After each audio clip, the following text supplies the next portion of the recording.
मोदी जी बैठे बैठे बोर हो रहे हैं, अंताक्षरी खेलें क्या? टाइम पास हो जाएगा।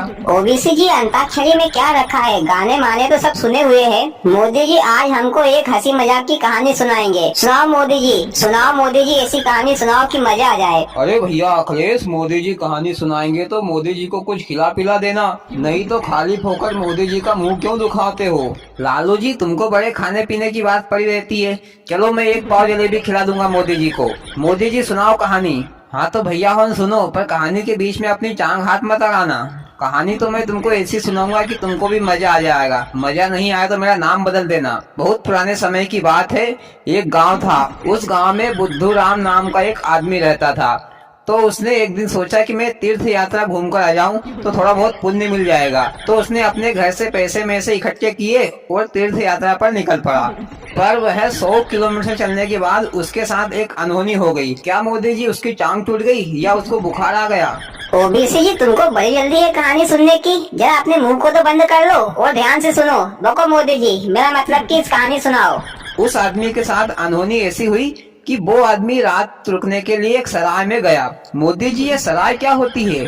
योगी जी, जैसे आजकल आज होटल में रुकते हैं रात, उसी प्रकार पहले सराय होती थी। तो वो आदमी सराय में रुका तो बुद्धू राम के पैसे रात में चोरी हो गए। मोदी जी, बुद्धू राम को तो बहुत मारा होगा, उसके तो हाथ पैर तोड़ दिए होंगे सराय के मालिक ने, क्योंकि फिर वो पैसे कहाँ से देगा? उसके पैसे तो चोरी हो गए। ओबीसी जी, तुमको हाथ पैर तोड़ने की बहुत याद आ रही है। क्या बात है, तुम्हारे हाथ पैर किसी ने तोड़ दिए क्या? पैसे तो शाम को ही दे दिए होंगे, तो फिर हाथ पैर क्यों तोड़ेंगे? आप बीच में मत बोलना। बोलो मोदी जी, आगे क्या हुआ? बुद्धू राम के पैसे रात में चोरी हो गए और वह सुबह से उठा और जंगल में चला गया और जंगल में जाकर जोर जोर से रोने लगा कि हे भगवान, तुम्हारे दर्शन करने के लिए मैं तीर्थ यात्रा पर जा रहा था, पर मेरे पैसे चोरी हो गए। अब मैं कैसे तीर्थ यात्रा करूंगा? मोदी जी, तीर्थ यात्रा तो पैदल भी कर सकता है ना, इतना दिमाग नहीं है क्या उसमें? खाली फोकट रोने लगा। तभी उसका नाम बुद्धू राम रखा है उसके माँ बाप ने। लालू जी, तीर्थ यात्रा तो पैदल भी कर सकता है, पर खाएगा क्या हवा? खाने के लिए तो पैसे चाहिए ना। आप बीच में कोई नहीं बोलेगा, मोदी जी ही कहानी सुनाएंगे। देख नहीं रहे हो कितना मजा आ रहा है? सुनाओ मोदी जी। तो वो आदमी जंगल में रो रहा था। तो भोलेनाथ वहाँ आ गए और बोले, क्या बात है? तो बुद्धू राम ने पैसे चोरी होने की बात भोलेनाथ को बताई। तो भोलेनाथ ने बुद्धू राम को एक पैसे देने वाला शंख दे दिया और बोले कि तुम जहाँ भी मेरा नाम लेकर इस शंख से जितने भी पैसे मांगोगे तो यह शंख तुमको उतने पैसे देगा। भोलेनाथ ऐसा कहकर और बुद्धू राम को शंख देकर वहाँ से चले गए।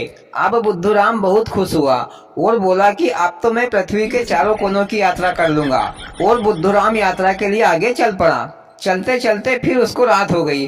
फिर वह एक सराय में रात रुका और शंख को रखकर शंख से पैसे मांगने लगा। बुद्धू राम ने अपनी जरूरत के हिसाब से शंख से 1000 रुपए मांगे तो शंख ने उसे तुरंत 1000 रुपए दे दिए। ये सब सराय का मालिक देख रहा था। तो सराय के मालिक ने सोचा, क्यों नहीं मैं इस आदमी का ये शंख चुरा लेता हूँ, तो फिर मुझे कोई काम करने की जरूरत ही नहीं पड़ेगी। तो सराय के मालिक ने वो पैसे देने वाले शंख को चुरा लिया। सुबह हुई तो बुद्धू राम ने देखा कि उसका शंख उसके पास नहीं है। तो फिर बुद्धू राम उठकर जंगल में चला गया और जाकर जोरों से रोने लगा। तो बुद्धू राम की रोने की आवाज सुनकर भोलेनाथ आ गए और बोले, क्या हुआ? तो बुद्धू राम ने भोलेनाथ को अपनी सारी बात बता दी।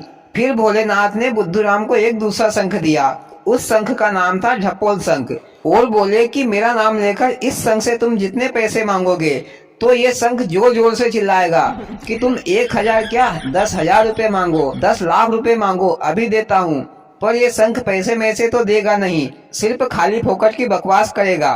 ऐसा कहकर भोलेनाथ ने बुद्धू राम को शंख दिया और वहाँ से चले गए। तो फिर बुद्धू राम उसी सराय में रात रुका जहाँ उसका पहले वाला शंख चोरी हुआ था। तो रात में बुद्धू राम ने ढपोल शंख से पैसे मांगे कि मुझे 10,000 रुपए चाहिए। तो ढपोल शंख जोर से चिल्लाया, अरे 10,000 क्या 10 लाख रुपए मांगो, 10 लाख क्या 10 करोड़ रुपए मांगो, अभी देता हूँ।